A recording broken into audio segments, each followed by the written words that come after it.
দোষীদের ইমিডিয়েট শাস্তি দিতেই হবে। অথরিটিকে জবাব দিতে হবে।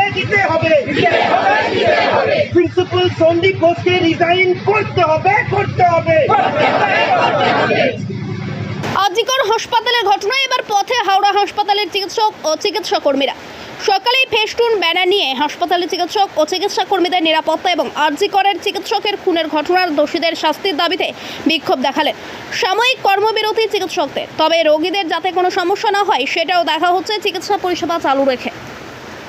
পুরো ম্যাটারটা হচ্ছে এক্সট্রা ডক্টর ডিউটিতে আছে, ডিউটিতে ফ্যাসিলিটি এমন ভালো না যে ফ্যাসিলিটি আমরা অ্যাভেল করতে পারি। আমরা সবসময় খাবার, জল খাওয়া, শোয়া বসা কিছু ফ্যাসিলিটি নেই। আমাদের নিজের মধ্যেই সব কিছু ম্যানেজ করে চলতে হয়।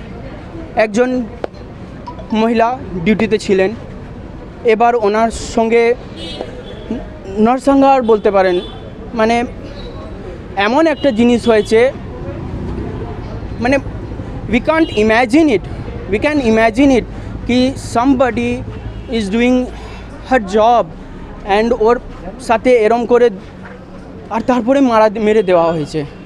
আর এই জিনিসটা সব জানে, কিন্তু এর যে জাস্টিস খুব তাড়াতাড়ি পাওয়া দরকার সে আমরা পাচ্ছি না। আমরা খুব মানে একটা মেন্টাল ট্রমা, আমরা সবাই এখানে সবাই মেন্টাল ট্রমায় আছে আর সবাই চায় যে যত তাড়াতাড়ি আমরা জাস্টিস পাই। আপনাদের কর্মবিরতি কতক্ষণ? আমরা যতক্ষণ না জাস্টিস পাই ইমার্জেন্সি সমস্ত পরিষেবা কন্টিনিউ রাখছি।